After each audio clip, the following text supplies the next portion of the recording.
points of reference to help horses understand what we want, to have them to go towards comfort rather than just run a pattern without thinking. So the way we use the Southern Cross in Quantum Savvy is to get the horse thinking and preparing.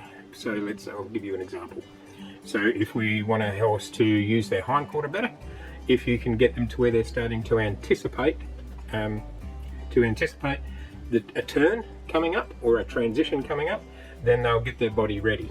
But at the same time, we need to keep it to where that the horse doesn't take over in the decision making. So once they start to get that, we need to progress along. So we use the Southern Cross to keep mixing it up and changing the task a little bit, but always keeping the same pattern.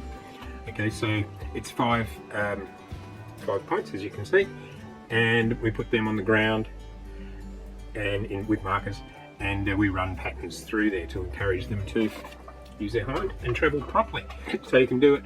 We do this with halter training. It helps with young horses with halter training the first times they have halters, because they don't really understand in the beginning to give to the halter. We can have them teach them to give to the halter, but also go to a target, in this case like a corner marker, and then give them release and pause at that marker, turn and go to the next one, and eventually build from there to where you can do transitions as well as you go along. You'll find your horse starts to do better downward and upward transitions when it knows what is about to happen. So it doesn't mean you don't give any signals to your horse. You've got to use your body language first, and then the horse will know, oh yeah, I'm going to that corner marker this time. You need to mix it up a little bit also to where the horse doesn't just run off every time you do it after you've done a turn. So you can just change it down. Don't do a transition on that one, or turn the other direction. So, or do a different gait. So you've got to keep thinking outside the box yourself, but be predictable for your horse so that you can help them out, help them understand. It really helps with horses who don't understand when they first start out. Later on, when they get developed and they get pretty cluey, you can start to do faster and faster turns and transitions as well, like the gallop turns and transitions, which is really good fun and really gets your horse working. So you can also do it bareback and bridleless. Once your horse understands and they start to do that, by the way, eventually you do away with the markers. Okay, so the markers can get smaller and smaller until they disappear, until if you're out in the open, you could do your transitions or turns wherever you want, because you've decided to, and the horse knows your body language signals.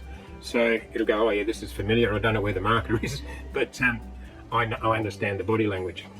Okay, so that's how that works. There's ways you can do it for your young horses. So we've said about the turns and transitions. You can, at liberty as well. So you could have your horse running alongside to a marker, to a turn, and it'll understand that, especially if it's been halter trained on that pattern, that okay, we go to this turn and I stay with my human. Okay, eventually you'll be able to do it from the center marker, that one there. From the center marker, stand in the center and send your horse out around markers and do transitions without you even going anywhere. It's pretty cool and it's good fun. If you get really good at that, you can do it with two horses at the same time. I find that's always interesting. So it's endless, which is great, and it's really good fun. It's also a gaugeable way for you to know when you're improving, if you've improved that day or if you haven't. Okay, and that helps us to reward our horse. Okay, this is a really good turn. No, that's worse than yesterday. Try a little bit harder, mate. Or some days maybe you're not performing properly either. So it helps you and your horse gauge improvement. But the main thing is like we do in Quantum Savvy, it's release focused training. So we're going to release. There's relaxation on the straight. There's the turn where the horse has to put its hind in, but hopefully you're not putting pressure on the horse in the turn, because the horse already knows the turn and knows what's coming up next, so it uses its body correctly. It's real important for the biomechanics of your horse, for the posture, the structure, the muscle use of your horse. There's a lot of different ways to do this, so if you want to join in with a clinic sometimes, or if you get a chance to watch some of our training videos where we use the Southern Cross in teaching impulsion and turns, transitions, there's many of those on YouTube, but most of them you'll find are on our membership site, where we go through them and not just demonstrate to you, we teach you how it works and teach you the benefits of what it does for you and your horse while you're doing this task. Also on our forum, on our coaching forum, there's there's steps. There's the simple tasks that we do first before we come to galloping a high-speed turn without any saddle or bridle. So, which is good fun. Come along to a virtual clinic, a live clinic, or just join up with Quantum Savvy on our membership site.